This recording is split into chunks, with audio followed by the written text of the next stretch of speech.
Hey guys, I hope everybody's having a fantastic day, whether you're watching this in the morning, in the afternoon, or in the evening.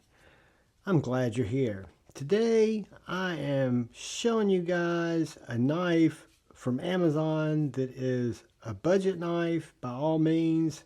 It was sent to me to check out for the review by Lynxgear, who makes it. It's called the Lynxgear Fixed Blade. I'll leave a link to it on the description of this video. It came with a little, I guess you'd call it kind of a, what do you call them, maglock type sheath belt attachment type thing. I don't have it here. It's got a little switch on it. It's a little bit more bulky. It's so that you can mount the knife on your belt. I actually took that off and put an ulti clip on it because I've been carrying it in my pocket because that's how I carry a fixed blade typically.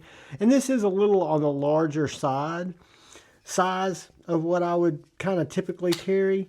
When I first did the unboxing of this knife, I was a little off put by this front choil. It's still something I want to talk about, but it's something that I understand a little bit more now. It seems to work for me as I've cut with this knife a good bit. It is called the Lynxgear Fixed Blade. Doesn't have a fancy name. I have not sharpened it yet, but I have done a lot of cutting with it and I plan on sharpening it. It's D2, so I don't know how the heat treat is. I don't know anything like that about it. I do know that it's done very, very well in terms of fit and finish because you've got the skeletonized D2 full tang handle blade combination, and then you've got these G10 skeletonized scales that are mounted perfectly. They line up perfectly. There's no displacement. They feel very good in the hand. They are removable with T8 hardware. You do have jimping in two places on this knife, up here at the front and back here, which is the main grip. I have not tried to strike a ferro rod, but I have a feeling it's not going to be sharp enough, maybe up at the tip. Yeah, it's sharp enough at the tip, but I wouldn't necessarily want to be striking my knife up at the tip. These are beveled here on your spine, and then you've got this nice swedge that make for a very lightweight, nice size knife that's got a handle that at first I really didn't understand, and I still am not sure why it's designed with this front choil being so predominant with so much handle left over, unless it's made for people with much larger hands. What I can tell you is when you start using this knife, I've processed a lot of cardboard with it. I don't know if it's still paper cut and sharp. I was going to do a sharpening before this review or overview video, but I wanted to go ahead and get the video out tomorrow. So it still cuts paper very well. I have been cutting up all kinds of Amazon boxes with it.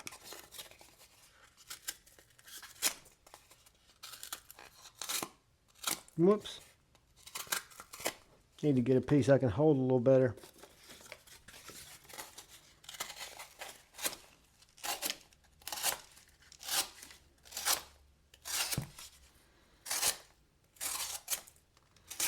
So it cuts very well. I've gotten to be to where I can really feel comfortable holding this knife up in the choil.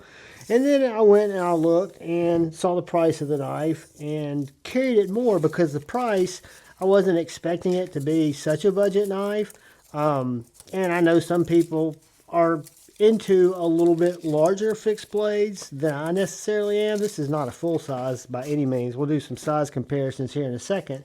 But I wanted to give it its attention, right? So the price on this, it's normally about 35 bucks. Right now, there's some Amazon spring sale. It's like $24.99. So you could say it's a $25 fixed blade knife that I've carried, I've cut with it. It's not the most exciting knife.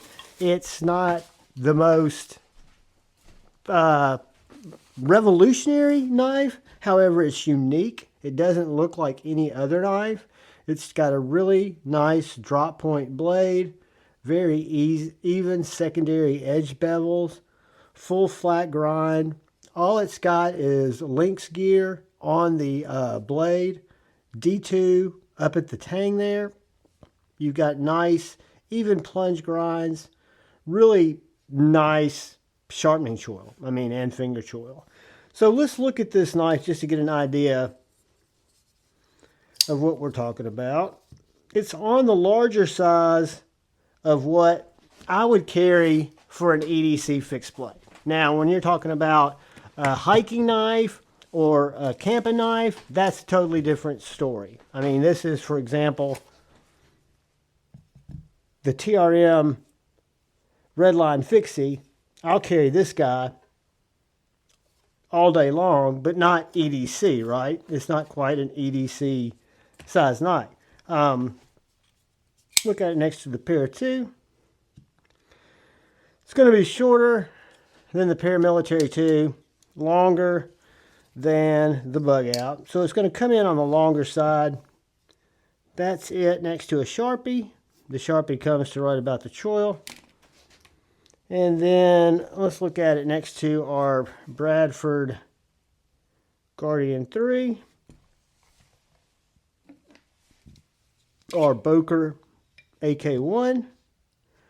It's going to be a good bit bigger than the Boker AK1. It's going to be a good bit longer than the Bradford Guardian 3. Let's look at it next to the Axial Knives Alpine. One of my favorite carry knives. It's going to be about an inch longer than that. And the Tops Bull Trout, about an inch and a half longer than that. And those are the knives that I like to carry, right?